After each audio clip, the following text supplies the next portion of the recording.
I remember this time when my mentor in ministry and in life had said to me, you know, Tiffany, hurt people, they hurt people. I thought that was so smart.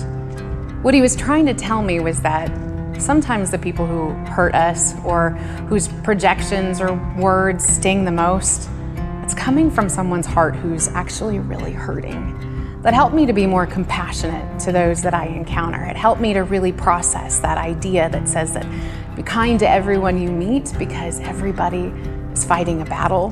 And it's so true.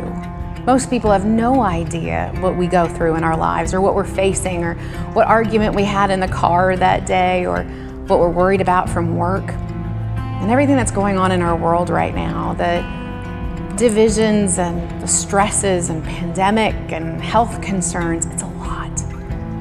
It's a whole lot, and we're actually doing really well. We're going through this global trauma, and sometimes we don't talk about what the impacts of trauma look like on us, what that does to our brains, how it makes us think differently, how this prolonged time in quarantine begins to make our brains think one way or our behaviors start to change.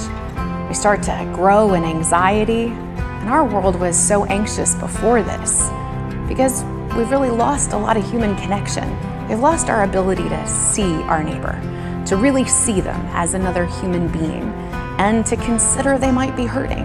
Maybe that's where some of their hurt's coming from. That doesn't mean the hurtful things are okay. It just helps us offer grace. It helps us be more compassionate. And sometimes it helps us to pause and think before we say something we might regret, something that would be out of our hurt, something that would harm them in return.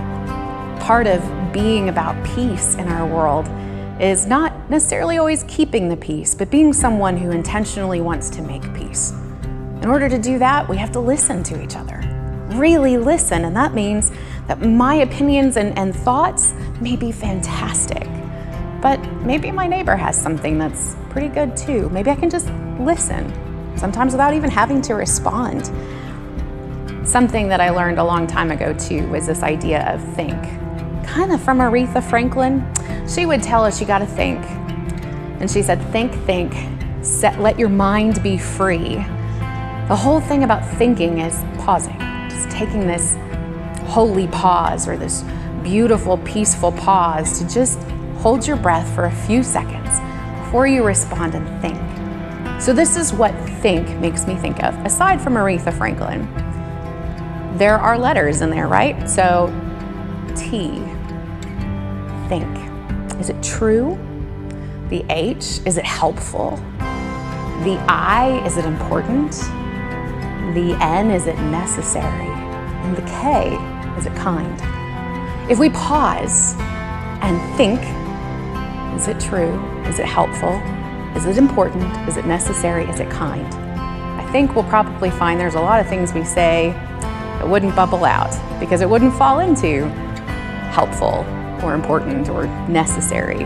It's certainly not kind. One of the ways we can be about peace and love in our world is to be considerate of those around us. Remember, everybody's fighting a battle, and right now we're all going through trauma. It's hard. You're doing a great job in a hard time. It doesn't give us the right to be mean to people, though. So let's think together. Let's look at the person, maybe through eyes of compassion. What's going on that maybe we don't see? And you know, sometimes just smiling at someone, it makes their day. And that's hard to do with masks on. But the beauty of a smile is you can tell in someone's eyes if they're smiling. So smile with your eyes. I think Tyra Banks called that smizing. You can think, you can love, you can be of peace, and you can change the world. It's possible. Let's be kind to one another.